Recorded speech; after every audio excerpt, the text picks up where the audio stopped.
Whether you're new to traveling for work and want to avoid getting sick, or you've been on the road for a while and you're looking for ways to boost your immunity, this episode is for you. Welcome to the Leading Presence podcast. I'm your host, Geraldine.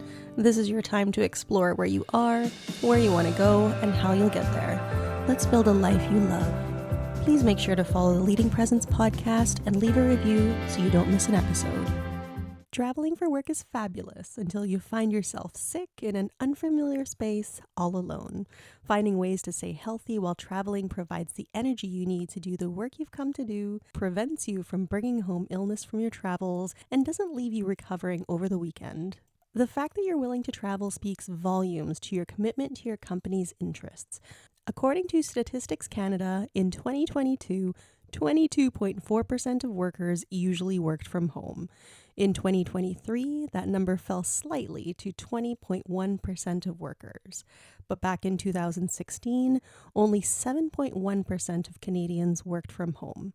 Today, that roughly means about 20% of Canadians are regularly able to complete their work from home. While fewer Canadians are willing to commute into the office, you are the exception. Not only are you willing to attend work in person, you're actually willing to work in locations that require sometimes overnight stays. But remember, just because you've chosen to travel for work doesn't mean your health needs to change. Your personal practices and schedule will inevitably shift, but it doesn't mean your health needs to take a backseat during your adventures. There are times when I'm constantly on the road, and looking back, there was one year where I completed 31 work-related travel journeys in 52 weeks. If you consider vacations and stat holidays in a year, those 31 trips reflect a lot of time spent away for work. Whether you're new to traveling for work and want to avoid getting sick, or you've been on the road for a while and you're looking for ways to boost your immunity, this episode is for you. Number 1, make choices that make sense for you. When you're traveling for work, you become used to making small shifts to adjust to changing environments. So there's flight delays, fluctuating temperatures, and conversations with new people. That really becomes the norm. But when it comes to your health, remember to focus on making choices that make sense for you rather than accommodating others. A good example of this is when you choose your seat on a flight. The aisle on the one hand provides a bit more space as long as nobody's walking down the aisle, and it allows you to move around more freely through the cabin without asking fellow passengers to move over for you. On the other hand, the window seat means fewer people are passing by. You also control the window shade, and you could enjoy an unobstructed view out the window throughout the flight. So considering these options, if cost isn't a factor, what actually makes sense to you? Would you select the aisle or the window seat? And if the choice stresses you out, consider this. If you have a few flights booked over the next few months, consider trying one or the other just to see what feels better. Maybe fly out in a window seat and fly home in an aisle seat. Trying out both options can really help form an opinion because it's different when you're actually in the seat. At the end of the day, the choice is yours, and that's the most important thing to realize when you're traveling for work. The need for travel is something you've accepted, and now you're moving forward. So staying healthy during that time depends on the choices you make for yourself. Tip number 2 is to schedule bedtime. If you sleep at the same time every night at home, continuing that pattern means you'll feel just as rested as you do now. And I know, of course, this isn't for everyone. Sometimes we have reasons to stay out late, whether you're networking, staying late in the office to finish a project, or you're simply in transit. Maybe you're in the air. While it may happen from time to time, just like it does at home, remember that if you're traveling for work, you're already providing extra time and service by traveling and attending your meetings or presentations in person. And if you're away from home for multiple nights, exhaustion can really catch up with you, especially if you're working in a different time zone than home. When you're making travel plans, you have a rough idea of when you need to be in certain places. So for the sake of your health, schedule bedtime so you know that on certain days you'll be out late, and on other days you know you'll be able to rest and recover. Just because you're traveling for work doesn't mean you need to attend every event that's offered or stay late at the office every single night. You deserve to rest as well. Tip number 3 is to hydrate. And of course you've heard this before, but it's valuable to say it again. Drink water. When your body's sufficiently hydrated, it can restore nutrients quicker, which prevents illness. Water also helps to flush out toxins. There's no need to cut out all of the caffeine if you want it, but make sure that you're hydrating throughout the day. It really helps you out. A good rule of thumb that I use every day is to drink 2 glasses of water before drinking caffeine. That doesn't mean I wake up and I just glug 2 glasses of water. It just means focus on drinking 2 glasses of water before the caffeine. That way your body's able to hydrate after that good night's rest before taking in that coffee or tea. And truly, I feel like it's an unusual time to travel. Many airlines known for high levels of service have changed their patterns, and it's hard to tell if this is temporary or permanent. So for example, there are situations I've been in where I've been on a flight for over 4 hours, but water hasn't been provided.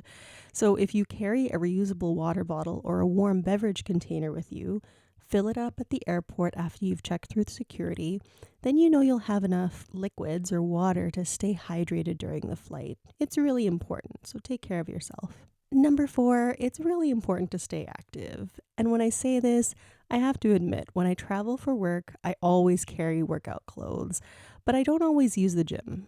I honestly prefer meeting a colleague and exploring an unfamiliar trail.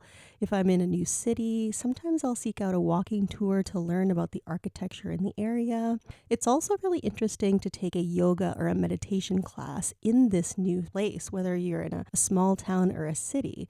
For me, the teachers have such great impact. It's a really fun experience to see how someone's live instruction actually impacts your practice. Everyone's so different. No matter where I am, I always look for a swimming pool. And when you're booking hotels and accommodations, to be honest, they're not always great. But when they are, a really nice swim and a soak in my hotel room after a long day is one of my favorite things. Number 5, try to network one night and then stay in another night. You truly don't need to be everywhere at all times. And remember, you've already put in more energy than so many others just by showing up long distance for the work that you need to do.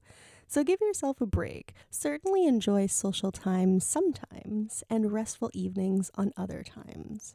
Consider booking a massage during your work trip. Imagine waking up at 5 a.m. to catch an early flight the day before a conference, enjoying a long walk through the city, and then ending the night with a massage before heading to bed. Now, what's wrong with that? My next tip to staying healthy while traveling for work is to book a room with a fridge and or a kitchenette. And I wish I could say that every hotel could accommodate you with a kitchenette, but it's simply not true. Sometimes towns are small, while other times kitchenette rooms are simply sold out. But most of the time, you can at least book a room with a fridge.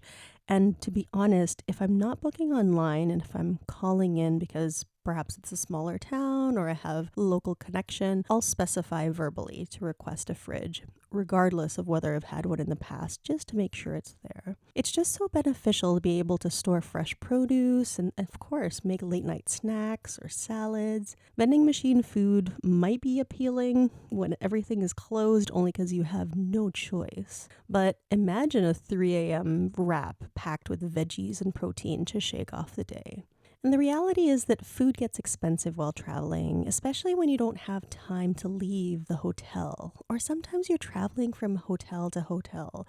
And in that case, to be honest, the food gets really boring. It's sort of the same variations of sort of similar menus, and it's just not fun. So if you get to come back to your hotel at the end of the day, or if you're lucky midday, then being able to access fresh produce from a fridge, or even just to stock leftovers if you prefer that, it really helps to feel a little bit more at home and a little bit more like yourself. Number 7 is to travel with fresh vegetables while traveling domestic. And this is honestly one of my favorite things. It makes such a big difference.